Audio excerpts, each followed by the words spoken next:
Hey guys, welcome to the channel. It's Jack with Stronghold Strength and Conditioning. And today we're talking about everything Turkish Get Up. But before we get into it, make sure that you take a moment to hit that subscribe button so that you don't miss out on future content like this. All right, let's dive into it. So today's video is derived from a statement and a question that I recently received regarding the Turkish Get Up. And it went something along the lines of, well, I've got the movement down now, but I don't fully understand what the purpose of it is. What does it do? And when I received that statement and question, it was funny because it kind of made me think of that game, you know, where people ask, if you could only have 3 things on an island, what would they be? And this was like, if I could only do one exercise, what would it be? So today, my goal is to answer those questions and work through them step by step so that you can see it as we go along, the benefits. And then I'm also going to give you a little bit of a Turkish Get Up challenge at the end, and that'll be your workout of the week today. So let's not waste any more time, and we'll get into the movement. All right, so we're going to start with step 1 here, the actual loading of the kettlebell and establishing of the grip of the kettlebell. Now, the benefit of this position already is safely and effectively picking a weight or load up from the floor if you're already on the ground. So it's a little bit of a rolling technique, and that's a great way to learn so that you don't put your shoulders under stress or at risk when you're lifting a weight. We're going to start in a cradled position where I'm lying with the kettlebell right next to my shoulder here. And I want to establish the grip right across the palm here through that soft part of my palm, so it sits right around the base of the thumb. The kettlebell should feel like I'm almost going diagonally into the handle slightly. Okay, I don't want to come straight over the ball itself there. That's going to put a lot of pressure on my wrist in this position. So I actually want to cut through the kettlebell at a diagonal angle there, and that'll set up my handle and my grip appropriately. I'm going to cap that hand, and I'm going to roll to my back. My shoulder blades are rolled into the floor. Okay, I've got the kettlebell loaded at this point. My wrist is neutral. You should be able to see a nice straight line here. The most common mistake in this position is my wrist getting bent back by the weight. Step number 2. Once I have that kettlebell loaded, I want to take the leg on the same side of the kettlebell and plant the foot. I'm going to press the kettlebell directly up from the rib cage there. And I'm going to let the weight of the kettlebell push my shoulder blade back into position here. I'm actually pulling my lumbar spine to the floor right now so that I'm really getting my abdomen engaged well. The benefit of it is the shoulder positioning and stability that I start to build. The weight itself, if I'm using a good heavy enough weight, and my understanding of the positioning will help centrate my shoulder, which means that I bring the ball and socket back into a central position. And we're learning how to stabilize from that neutral position. This is where we want all of our presses to actually come from. So if I'm doing a bench press, if I'm doing a dumbbell chest press, whatever it might be, we want to be able to centrate the shoulder joint so that we're not putting our shoulders at risk.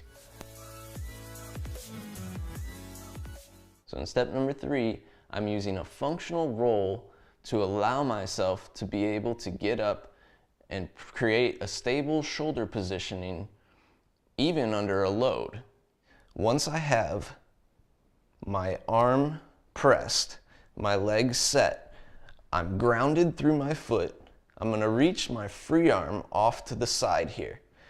What I'm doing is I'm going to roll up to the forearm by pushing through the leg, pulling through the arm, and reaching for the ceiling with the kettlebell here. So there's actually 3 actions going on at the same time. Push, pull, and reach. And that's going to get me up to my forearm. The most common error you'll see from step number 3 is a direct sit-up, which is completely ineffective and inefficient in order to actually lift that weight. The importance of the Turkish Get Up is the overall technique is going to make you stronger as you go. So we want to make sure that we actually do efficient movement, turning to the side and getting underneath the weight with less required leverage there. From this position, I need to make sure that I have my shoulders set well, retracted together, my elbow and armpit engaged on both sides. The second most common error in step 3 is the roll, not going to the forearm, but rolling to the shoulder. And once I'm in this position where I'm on the shoulder, I'm completely trapped. For step 4, it's simple.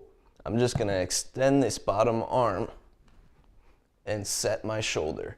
So once I have that hand planted, I wanna make sure my shoulder's in external rotation, my armpit's tight, my triceps are tight. This arm back here is gonna be my base. I'm setting myself up to be able to actually bridge in the next step. So even though step 4 looks rather simple, when I extend that arm and plant that hand, as I mentioned, I'm making a base with the leg that's planted so that I have 2 points of contact to help swivel from. And there's a balance in there, and there's a core control in that position.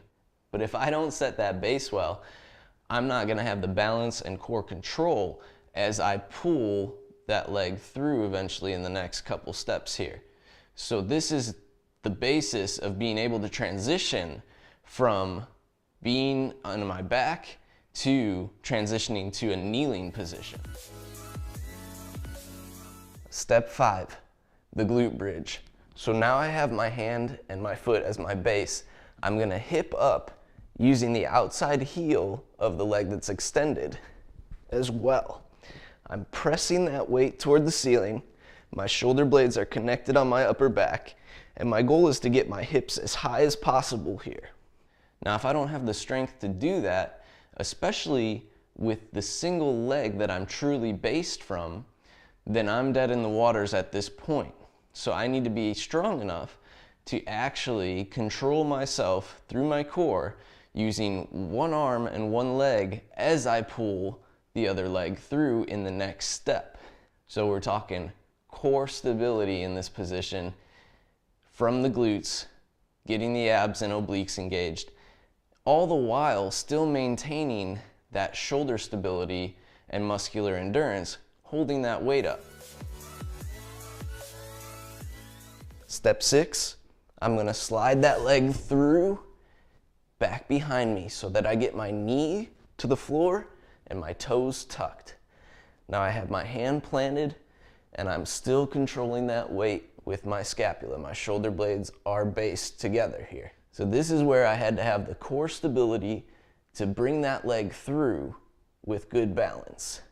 So we're already at 6 steps, and we've touched on shoulder stability, shoulder mobility, and core stability and bracing. That's quite a bit, and we're only about halfway through. Let's keep going.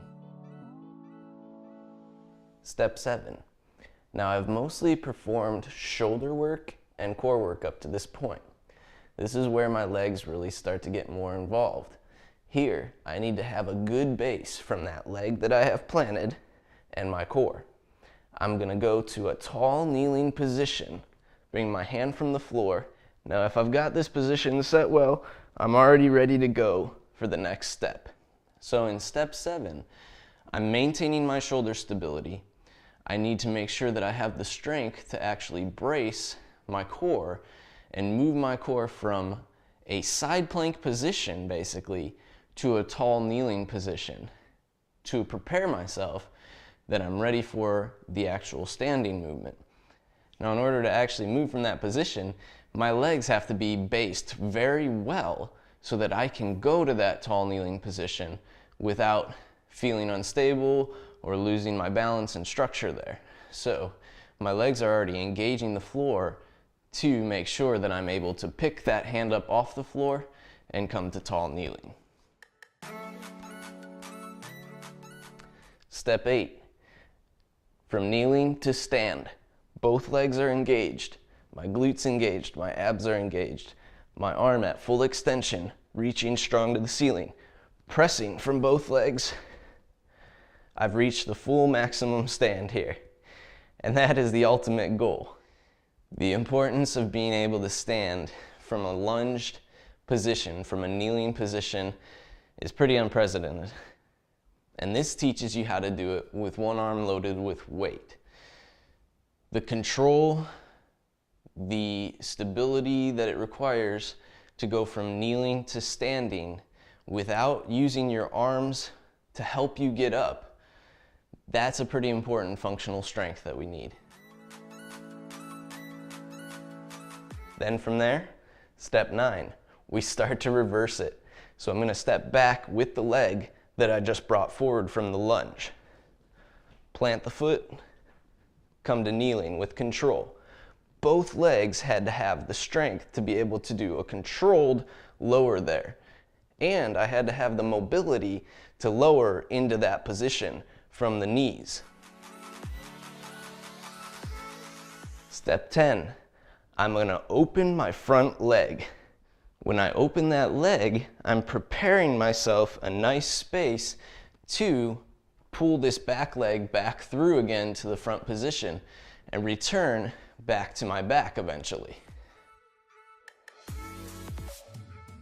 Step 11, reach for the floor. Now I have a nice alignment here that actually gives me pretty good balance. This hand needs to be set well. Shoulder rotated in external rotation, armpit tight, with the leg planted. Once again, establishing that base to pull the leg through.